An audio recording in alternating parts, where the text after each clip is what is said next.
ಒಂದು ಸಾರಿ ನರೇಂದ್ರ ಮೋದಿ ಮತ್ತು Donald Trump Mohammad Yunus come to my room ಅಂತ ಕರೆದು ಅವರಿಗೆ ಅರ್ಥ ಆಗೋ ಭಾಷೆಯಲ್ಲಿ ಹೇಳದೆ ಹೋದರೆ ಅವನ ವಾಯ್ಸ್ ನಿಲ್ಲೋ ಹಾಗೆ ಕಾಣಿಸ್ತಾ ಇಲ್ಲ.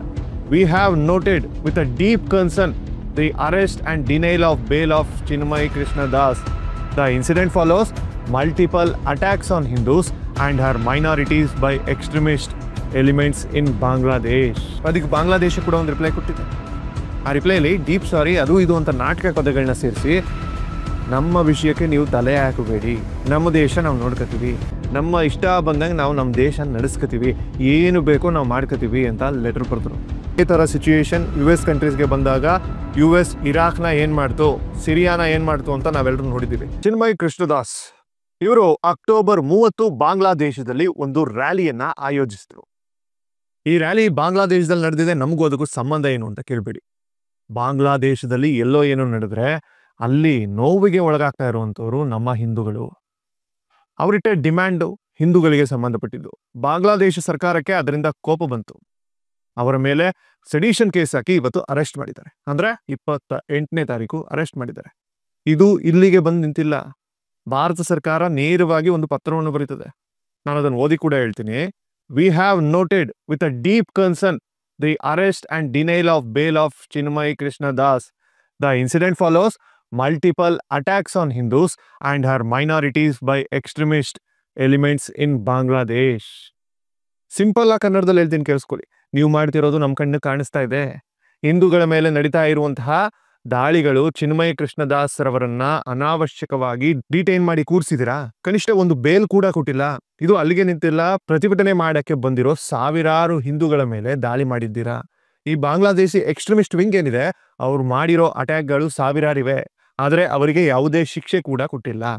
ಆದರೆ ಒಬ್ಬ ಸನ್ಯಾಸಿಗೆ ಬೇಲ್ ಕೊಡದೇ ಇರೋದು ನಮಗೆ ನಿಜವಾಗ್ಲೂ ನಿಮ್ಮ ನಡವಳಿಕೆ ಇಷ್ಟ ಆಗ್ತಾ ಇಲ್ಲ. ಇದು ಭಾರತ ಸರ್ಕಾರ ಬಿಡುಗಡೆ ಮಾಡಿರುವಂತಹ ಅಧಿಕೃತ ಹೇಳಿಕೆ. ಅದಕ್ಕೆ ಬಾಂಗ್ಲಾದೇಶ ಕೂಡ ಒಂದು ರಿಪ್ಲೈ ಕೊಟ್ಟಿದೆ. ಆ ರಿಪ್ಲೈಲಿ ಡೀಪ್ ಸಾರಿ ಅದು ಇದು ಅಂತ ನಾಟಕ ಪದಗಳನ್ನ ಸೇರಿಸಿ ನಮ್ಮ ವಿಷಯಕ್ಕೆ ನೀವು ತಲೆ ಹಾಕಬೇಡಿ, ನಮ್ಮ ದೇಶ ನಾವು ನೋಡ್ಕೋತೀವಿ, ನಮ್ಮ ಇಷ್ಟ ಬಂದಂಗೆ ನಾವು ನಮ್ಮ ದೇಶ ನಡೆಸ್ಕೋತೀವಿ, ಏನು ಬೇಕೋ ನಾವು ಮಾಡ್ಕೋತೀವಿ ಅಂತ ಲೆಟರ್ ಬರೆದ್ರು. ಈ ವಿಡಿಯೋದಲ್ಲಿ ನಾನು ಸಿಂಪಲ್ ಆಗಿ ಒಂದು ಏನಾಯ್ತು ಅನ್ನೋದನ್ನ ಎಕ್ಸ್ಪ್ಲೈನ್ ಮಾಡೋಕೆ ಪ್ರಯತ್ನ ಪಡ್ತೀನಿ. ಚಿನ್ಮಯಿ ದಾಸ್ ಕೃಷ್ಣ ಏನು ತುಂಬ ಸಣ್ಣ ವ್ಯಕ್ತಿ ಅಲ್ಲ. ಅಕಸ್ಮಾತ್ ಸಣ್ಣ ವ್ಯಕ್ತಿ ಆದರೂ ಈ ರೀತಿ ಅವರಿಗೆ ನಡಿಬಾರ್ದು. Farmer ISKCON head. ಈ ಚೋಗ್ರಾಮ್ ಅನ್ನುವಂಥ ಒಂದು ಊರಿದೆಯಲ್ಲ, ಅಲ್ಲಿ ಒಂದು ಟೆಂಪಲ್ನ ನಡೆಸ್ತಾರೆ, ಅದಕ್ಕೆ ಮುಖ್ಯಸ್ಥರಾಗಿ ಕೆಲಸ ಮಾಡ್ತಾರೆ. ಅದ್ರ ಜೊತೆಗೆ ಬಾಂಗ್ಲಾದೇಶಿ ಸನಾತನ ಸಮ್ಮಿಲನ ಜಾಗರಣ ಮಂಚ್ ಅನ್ನುವಂತಹ ಒಂದು ಹಿಂದೂ ಸಂಘಟನೆಯನ್ನು ಕೂಡ ನಡೆಸ್ತಾರೆ. ಹಿಂದೂಗಳು ಮೈನಾರಿಟಿ ಆಗಿರೋದ್ರಿಂದ ಅವರ ಮೇಲೆ ನಡೆಯುವಂತಹ ಅಟ್ರಾಸಿಟಿಗಳ ಬಗ್ಗೆ ಧ್ವನಿ ಎತ್ತುತ್ತಾ ಇರುವಂತಹ ವ್ಯಕ್ತಿ. ಸೊ ಇಂತಹ ವ್ಯಕ್ತಿನ ಅರೆಸ್ಟ್ ಮಾಡಿ ಕನಿಷ್ಠ ಒಂದು ಪಕ್ಷ ಬೇಲ್ ಕೂಡ ಕೊಟ್ಟಿಲ್ವಲ್ಲ, ಇದು ನೋವಿನ ಸಂಗತಿ. ಕೋರ್ಟ್ಗೆ ಪ್ರೊಟೆಸ್ಟ್ ಮಾಡಕ್ಕೆ ಬಂದಿರೋ ಹಿಂದೂ ಜನಾಂಗದವ್ರ ಮೇಲೆ ಇವರು ಮಾಡ್ತಾ ಇರೋ ದಾಂಧಲೆಯನ್ನ ನೀವೊಂದ್ಸಲ ನೋಡ್ಕೊಂಡ್ ಬನ್ನಿ.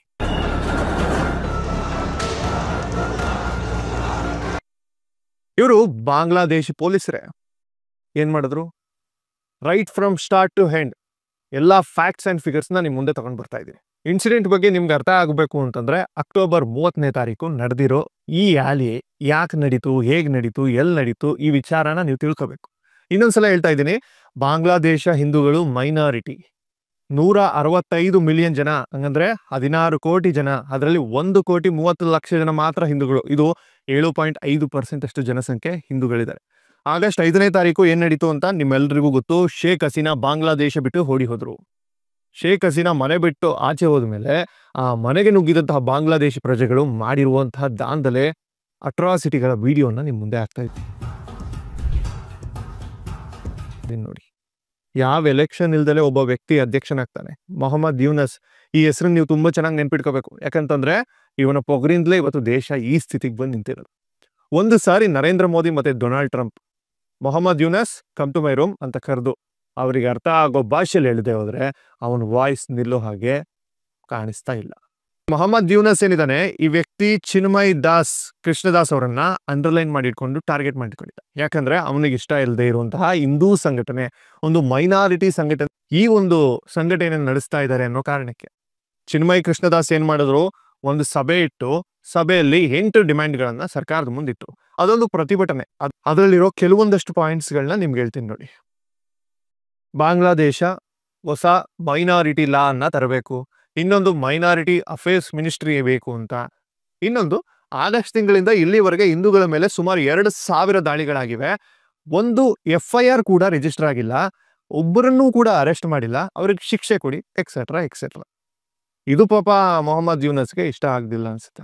ಏನಾದ್ರೂ ಮಾಡಿ ಇವನ್ನ ಅರೆಸ್ಟ್ ಮಾಡಬೇಕು ಅಂತ ಷಡ್ಯಂತ್ರ ಮಾಡ್ದ, ಪ್ಲಾನ್ ಮಾಡ್ದ. ಅಷ್ಟೇ, ಒಂದೇ ಅಜೆಂಡಾ, ಸೆಡೇಷನ್ ಕೇಸ್ ಆಗ್ದ. ಈ ಸೆಡೇಷನ್ ಕೇಸ್ ಅಂದ್ರೆ ದೇಶದ್ರೋಹ ಕೆಳಗಡೆ ಬರುತ್ತೆ. ಆದ್ರೆ ಇದು ಯಾವ ದೇಶದ್ರೋಹ ಕೆಲಸ ಮಾಡಿದ್ರು ಅಂತ ಸ್ವಲ್ಪ ಝೂಮ್ ಹಾಕಿ ನೋಡೋಣ. ಆ ಒಂದು ಇವೆಂಟ್ ನಲ್ಲಿ ಬಾಂಗ್ಲಾದೇಶ ಬಾವುಟ ಇದೆ, ಅದರಲ್ಲೊಂದು ಫ್ಲಾಗ್ ಇದೆ, ಮೇಲ್ಗಡೆ ಸ್ಯಾಫ್ರಾನ್ ಫ್ಲಾಗ್ ಹಾಕಿದ್ರು. ಆದ್ರೆ ಬಾಂಗ್ಲಾದೇಶ ಫ್ಲಾಗಿನ ಮೇಲ್ಗಡೆ ಭಾಗವತ್ ಧ್ವಜ ಆರಿಸಿದ್ರು ಅನ್ನೋ ಕಾರಣಕ್ಕೆ ಇವರು ಅರೆಸ್ಟ್ ಮಾಡಿದ್ರಂತೆ. ನಾನು ಅಂತೆ ಅಂತ ಹೇಳ್ತಾ ಇದ್ದೀನಿ, ಯಾಕೆ ಅಂತಂದ್ರೆ ನಮ್ಮ ಹತ್ರ ಯಾವುದೇ ಸಾಕ್ಷಿ ಇಲ್ಲ, ಒಂದು ಫೂಟೇಜು ಇಲ್ಲ, ಒಂದು ಫೋಟೋನು ಇಲ್ಲ. ಅದೊಂದು ಫೇಕ್ ಅಲಿಗೇಷನ್ ಮೇಲೆ ಅವರನ್ನ ಮೊನ್ನೆ ಅರೆಸ್ಟ್ ಮಾಡೋದು. ಇಮಿಡಿಯೇಟ್ ಲಾಯರ್ ಹೋಗಿ ಬೇಲ್ಗೆ ಅಪ್ಲೈ ಮಾಡ್ತಾರೆ. ಆಮೇಲೆ ಗೊತ್ತಲ್ಲ, ಬೇಲ್ ರಿಜೆಕ್ಟ್ ಆಯ್ತು, 10 ದಿನ ಒಳಗಡೆ ಹಾಕಿ ಅಂತ ಜಡ್ಜ್ ಬರೆದು. ಈ ವಿಚಾರ ಅಲ್ಲಿರೋ ಹಿಂದೂಗಳಿಗೆ ಅನ್ಯಾಯ ಅನ್ನಿಸ್ತು. ಯಾಕೆ ಅಂತಂದ್ರೆ ಅವರಿಗೆ ಸತ್ಯ ಗೊತ್ತಿತ್ತು, ಅಲ್ಲೇನ್ ನಡೀತು ಅನ್ನೋದು ಅವ್ರಿಗೆ ಗೊತ್ತು. ಅವರು ಪ್ರತಿಭಟನೆ ಮಾಡೋ ಮೂಲಕ ಅವರು ನ್ಯಾಯನ ಡಿಮ್ಯಾಂಡ್ ಮಾಡಿದ್ರೆ ಪೊಲೀಸರು ಏಕಾಏಕಿ ಬಂದು ನಾಯಿ ನರಿ ಹೊಡಿತಾರೆ. ಯಾಕೆ ಹೇಳಿ? ಮೈನಾರಿಟಿ ಗ್ರೂಪ್ ಅಲ್ವಾ, ಯಾರು ಕೇಳೋರಿದ್ದಾರೆ? ಇದು ಬೇರೆ ದೇಶದಲ್ಲಾಗಿದ್ರೆ ಬೇರೆ ಲೆಕ್ಕ ಆಗ್ತಾ ಇತ್ತು. ಆ ದೇಶ ನಡೆಯುತ್ತೆ. ಯಾವುದಾದ್ರೂ ಒಂದು ಕಂಟ್ರಿಲಿ ಒಬ್ಬ ಪೊಲೀಸ್ಗೆ ಲೀಡರ್ ಅಷ್ಟು ಫ್ರೀಡಮ್ನ ಕೊಟ್ರೆ, ಲೀಡರ್ ಹಿಂಗ್ ಮಾಡು ಅಂತ ಅಂದ್ರೆ ಲೀಡರ್ ಎನರ್ಜಿನ ಸ್ವಲ್ಪ ಮೋಟಿವೇಟ್ ಆಗಿ ತಗೋತಾನೆ, ಇನ್ಸ್ಪೈರ್ ಆಗ್ತಾನೆ. ಇನ್ನ ಅಲ್ಲಿರೋ ಲೀಡರ್ ಯಾರು? ಮೊಹಮ್ಮದ್ ಯೂನಸ್. ಆ ಎನರ್ಜಿ ಎಂತದ್ದಿರ್ಬೋದು? ದೇಶನೇ ಎನರ್ಜಿ ಆಗಿರುವಂಥದ್ದು, ದೇಶನೇ ನೆಗೆಟಿವ್ ಎನರ್ಜಿಲಿ ಮುಳುಗಿರ್ಬೇಕಾದ್ರೆ ಇನ್ನು ಮೊಹಮ್ಮದ್ ಯೂನಸ್ ಅನ್ನುವಂತಹ ನೆಗೆಟಿವ್ ಎನರ್ಜಿಯಿಂದ ಇನ್ಯಾವ ಎನರ್ಜಿ ತಗೊಳ್ಳೋದೇ ಸಾಧ್ಯ? ಇನ್ನೊಂದು ವಿಚಾರ ತಿಳ್ಕೊಳ್ಳಿ, ಇದು ಇವತ್ತು ನೆನ್ನೆ ಮೊನ್ನೆ ಸ್ಟಾರ್ಟ್ ಆಗಿರೋ ವಿಚಾರ ಅಲ್ಲ. Indian government is watching. Specific ಆಗಿ ಹೇಳ್ತೀನಿ, ಗೌರ್ಮೆಂಟ್ ಆಫ್ ಇಂಡಿಯಾ ಬರೆದಿರೋ ಲೆಟ್ರು ತುಂಬಾ ಇಂಪಾರ್ಟೆಂಟ್. ಯಾಕೆ ಅಂತಂದ್ರೆ ಮೊನ್ನೆ ಅಕ್ಟೋಬರ್ ಎಂಡಿಂಗ್ ಅಲ್ಲಿ ಡೊನಾಲ್ಡ್ ಟ್ರಂಪ್ ಕೂಡ ಒಂದು ಟ್ವೀಟ್ ಮಾಡಿದ್ರು, ಬಾಂಗ್ಲಾದೇಶದಲ್ಲಿ ಹಿಂದೂಗಳ ಮೇಲೆ ನಡೀತಾ ಇರುವಂತಹ ದಾಳಿನ ನಾನು ನೋಡ್ತಾ ಇದ್ದೀನಿ, ನಾನೇನಾದ್ರೂ ಎಲೆಕ್ಟ್ ಮಾಡಿದ್ರೆ ಇದು ನಡೀದೇ ಇರೋ ಹಾಗೆ ನಾನು ಮಾಡ್ತೀನಿ, ನಾನು ನೋಡ್ಕೋತೀನಿ. ಅದೇ ರೀತಿ ಮೀನಿಂಗ್ ಇರೋ ಒಂದು ಟ್ವೀಟ್ ಅನ್ನು ಬರೆದ್ರು. ಅಮೆರಿಕ ಅನ್ನೋದು ಬಿಗ್ ಡ್ಯಾಡಿ ಕಂಟ್ರಿ, ಪ್ರಪಂಚಕ್ಕೆ ದೊಡ್ಡಣ್ಣ ಅಂತ ಕರೆದುಕೊಳ್ಳೋರು, ಅಟ್ಲೀಸ್ಟ್ ರೆಕಗ್ನೈಸ್ ಆದ್ರೂ ಮಾಡಿದ್ರು. ಈ ಒಂದು ಟ್ವೀಟ್ಗೆ ಇಸ್ಕಾನ್ ಕೂಡ ರೆಸ್ಪಾನ್ಸ್ ಮಾಡ್ತು. ಯಾಕೆಂದ್ರೆ ಡೊನಾಲ್ಡ್ ಟ್ರಂಪ್ ಇಡೀ ಪ್ರಪಂಚಕ್ಕೆ ಒಂದು ದೊಡ್ಡ ಸ್ಥಾಯಿಯಲ್ಲಿರುವಂತಹ ವ್ಯಕ್ತಿ. ಇಸ್ಕಾನ್ ಅಂತಿದ್ದಂಗೆನೆ ತುಂಬಾ ಜನ ಅನ್ಕೋತಿರೋದು ಇದು ಇಂಡಿಯಾಗೆ ಸಂಬಂಧಪಟ್ಟ ಸಂಸ್ಥೆ. ಆದ್ರೆ ಇಡೀ ಪ್ರಪಂಚದ ಮೂಲೆ ಮೂಲೆ ಹಳ್ಳಿಗಳಲ್ಲೂ ಕೂಡ ಇಸ್ಕಾನ್ ಇದೆ. ಇಸ್ಕಾನ್ ಫುಲ್ ಫಾರ್ಮ್ ಹೇಳ್ತೀನಿ ಕೇಳಿ, international society for Krishna consciousness. ಇವರು ಕೃಷ್ಣ ತತ್ವವನ್ನ, ಮಹಾಭಾರತ ತತ್ವಗಳನ್ನ ಇಡೀ ಪ್ರಪಂಚಕ್ಕೆ ತಲುಪಿಸಬೇಕು ಅನ್ನೋದು ಇವರ ಗುರಿ. ಇಂಥ ಒಂದು ಆರ್ಗನೈಸೇಷನ್ ಇಟ್ಕೊಂಡು ಬ್ಯಾನ್ ಇಸ್ಕಾನ್ ಅನ್ನುವಂತಹ ಚಳುವಳಿನೂ ಕೂಡ ತುಂಬಾ ದಿನಗಳಿಂದ ಮಾಡ್ಕೊಂಡು ಬರ್ತಾ ಇದ್ದಾರೆ. ಹ್ಯಾಶ್ಟ್ಯಾಗ್ ಟ್ರೆಂಡ್ ಮಾಡಿ ಬಿಟ್ಟಿದ್ದಾರೆ, ಹ್ಯಾಶ್ಟ್ಯಾಗ್ ಟ್ರೆಂಡ್ ಮಾಡಿಬಿಟ್ಟಿದ್ದಾರೆ. ಅದರಲ್ಲಿ ತರಾವರಿ ವಾದಗಳು, ಒಬ್ರೇನೋ ಮನಿ ಲಾಂಡ್ರಿಂಗ್ ನಡೀತಿದೆ ಈ ಸಂಸ್ಥೆಯಲ್ಲಿ ಅಂತ, ಇನ್ನೊಬ್ರೇನೋ ಇದು ಇಂಡಿಯನ್ ಬಿ ಟೀಮು, ಇದು ಇಂಡಿಯನ್ ಸ್ಪೈ ನೆಟ್ವರ್ಕ್ ಕೆಲಸ ಮಾಡ್ತಾ ಇದೆ ಅಂತ. ಇದರಲ್ಲಿ ಇನ್ನೊಂದು ಅರ್ಥ ಏನು ಮಾಡ್ಕೋಬೇಕು ಅಂತಂದ್ರೆ, ಇಸ್ಕಾನ್ ಇಂಡಿಯಾ ಮಾತ್ರ ಅಲ್ಲ, ವೆಸ್ಟ್ ಕಂಟ್ರೀಸ್ಗಳಲ್ಲೂ ಕೂಡ ಸ್ವಲ್ಪ ಗಟ್ಟಿಯಾಗಿ ನಿಂತಿವೆ. ನೀವು US ಅಲ್ಲಿ ಇಸ್ಕಾನ್ ಅನ್ನುವಂತಹ ಸರ್ಚ್ ಏನಾದ್ರು ಮಾಡಿದ್ರೆ ಅವಾಗ ಗೊತ್ತಾಗುತ್ತೆ ಇಸ್ಕಾನ್ ಎಷ್ಟು ಸ್ಟ್ರಾಂಗ್ ಆಗಿ ಸ್ಪ್ರೆಡ್ ಆಗಿದೆ ಅಂತ. ಶ್ರೀ ರವಿಶಂಕರ್ ಗುರುಜಿ ಅವರು ಕೂಡ ರೆಸ್ಪಾಂಡ್ ಮಾಡಿದ್ದಾರೆ. ಎಲ್ಲರೂ ಒಗ್ಗಟ್ಟಾಗಿ ನಿಲ್ಲುವಂತಹ ಸ್ಥಿತಿ ಇವತ್ತು ಬಂದಿದೆ, ಎಲ್ಲರೂ ಧ್ವನಿ ಎತ್ತಲೇಬೇಕಾಗಿರುವಂತಹ ಸ್ಥಿತಿ ಇದ್ದೀವಿ. ಇವತ್ತಿನ ಸಂದರ್ಭ ನಾವೆಲ್ಲರೂ ಗಟ್ಟಿಯಾಗಿ ನಿಲ್ಲಲೇಬೇಕು ಅಂತ ಹೇಳಿದ್ದಾರೆ. ಬರೀ ಚಿನ್ಮಯ ಕೃಷ್ಣದಾಸ್ ಒಬ್ಬರ ಮೇಲೆ ಕೇಸ್ ಹಾಕಿರೋದಲ್ಲ ಇದು, ಜೊತೆಗೆ 19 ಜನರ ಮೇಲೆ ಕೇಸ್ ಬಿದ್ದಿದೆ. 19 ಜನರು ಕೂಡ ಈಗ ಒಳಗಿದ್ದಾರೆ. ಸೆಡಿಷನ್ ಕೇಸ್ ಅಂದ್ರೆ ಏನು ಅಂತ ನೀವು ಅದನ್ನ ಅರ್ಥ ಮಾಡ್ಕೊಳ್ಳಿ. ನಿಮಗೆ ಒಂದು ಸತಿ ಈ ಕೇಸ್ ಏನಾದರೂ ಬಿದ್ದರೆ ಲೈಫ್ ಇಂಪ್ರಿಸನ್ಮೆಂಟ್ ಆಗ್ಬೋದು, ಅಷ್ಟು ದೊಡ್ಡ ಕೇಸ್ ಇದು. ಇದು ಬಾಂಗ್ಲಾದೇಶದಲ್ಲಿ ಇರುವಂತಹ ಒಂದು ದೊಡ್ಡ ಕಾನೂನು, ಅದಕ್ಕೆ ಇಷ್ಟು ಸೀರಿಯಸ್ ಆಗಿರೋದು ಇಶ್ಯೂ. ಈ ಎಲ್ಲಾ ವಿಚಾರಗಳ ಮಧ್ಯ ನಮ್ಮ ಭಾರತ ದೇಶ ಬೇರೆ ರಾಷ್ಟ್ರಗಳಿಗೆ ಒಂದು ಕಮಿಟ್ಮೆಂಟ್ ಕೊಟ್ಟಿದೆ. ಆ ಕಮಿಟ್ಮೆಂಟ್ ಏನು ಅಂತಂದ್ರೆ, ನಾವು ಬೇರೆ ಡೆಮಾಕ್ರಸಿ ಬಗ್ಗೆ ಆಗಲಿ, ನಾವು ಬೇರೆ ರಾಷ್ಟ್ರದ ಇಂಟರ್ನಲ್ ಇಶ್ಯೂ ಬಗ್ಗೆ ಆಗಲಿ ನಾವು ಮಾತಾಡಲ್ಲ, ನಮಗೆ ಬೇಕಾಗಿಲ್ಲ, ನಾವು ಅದಕ್ಕೆ ತಲೆನೂ ಹಾಕಲ್ಲ ಅಂತ ಕಮಿಟ್ಮೆಂಟ್ ಕೊಟ್ಟಿದೆ. ಈ ಕಮಿಟ್ಮೆಂಟ್ ಬದ್ಧರಾಗಿರ್ಬೇಕಾ ಅಥವಾ US ತರ ಆರ್ಮಿಯನ್ನ ಇಳಿಸ್ಬೇಕಾ? ನೀವು ಕಮೆಂಟ್ ಮಾಡಿ ತಿಳಿಸಿ, ಏನ್ ಮಾಡೋಣ ಅಂತ. ಇದು ಇವತ್ತು ನೆನ್ನೆ ಮೊನ್ನೆ ಕಮಿಟ್ಮೆಂಟ್ ಅಲ್ಲ, ಇಂದಿರಾ ಗಾಂಧಿ ಅವರ ಕಾಲದಿಂದಲೂ ಕೂಡ ನಮ್ಮ ದೇಶದ ಒಂದು ಕಮಿಟ್ಮೆಂಟ್.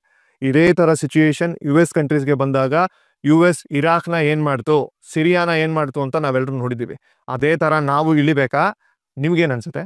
ನಾನು ನಿಮ್ಮ ವ್ಯೂನು ತಿಳ್ಕೋಬೇಕು ಅನ್ನೋ ಕಾರಣದಿಂದ ಕೇಳ್ತಾ ಇದ್ದೀನಿ, ಕಮೆಂಟ್ ಮಾಡಿ. At the same time Bangladesh ಕೂಡ ಭಾರತದ ಮೇಲೆ ಡಿಪೆಂಡ್ ಆಗಿರುವಂತಹ ಕಂಟ್ರಿನೇ. ಎನರ್ಜಿ ಅನ್ನುವಂತಹ ಒಂದು ಸಪ್ಲೈ ಆಗುತ್ತೆ, ಅದು ನೇಪಾಳದಿಂದ ಔಟ್ಸೋರ್ಸ್ ಮಾಡಿದ್ರು ಇಂಡಿಯನ್ ಸಹಾಯ ಬೇಕೇ ಬೇಕು. ಇಂಡಿಯಾ ಸಹಾಯ ಇಲ್ದಲೆ ಬಾರ್ಡರ್ ದಾಟ್ ಬರೋಕ್ಕಾಗಲ್ಲ. ಇನ್ನು ಬಾರ್ಡರ್ ಕಂಟ್ರಿ ಆಗಿರೋದ್ರಿಂದ ಎಕ್ಸ್ಪೋರ್ಟ್ ಇಂಪೋರ್ಟ್ ಬಿಸ್ನೆಸ್ ಕೂಡ ಜಾಸ್ತಿನೇ ಇದೆ. ಅರೌಂಡ್ 15.9 ಬಿಲಿಯನ್ ಬೈಲ್ಯಾಟ್ರಲ್ ಟ್ರೇಡ್ ಇದೆಯಂತೆ. ಸೊ ಇದರಲ್ಲಿ ಏನಾದರೂ ಡ್ಯಾಮೇಜ್ ಆಗುತ್ತಾ ಅಂತ ಇಡೀ ಪ್ರಪಂಚ ನಮ್ಮನ್ನು ನೋಡ್ತಾ ಇದೆ. ಯಾಕಂದ್ರೆ ಇಡೀ ಪ್ರಪಂಚ ನಮ್ಮನ್ನೇ ನೋಡ್ತಾ ಇದೆಯಲ್ಲ, ನೋಡ್ಲೇಬೇಕಲ್ಲ.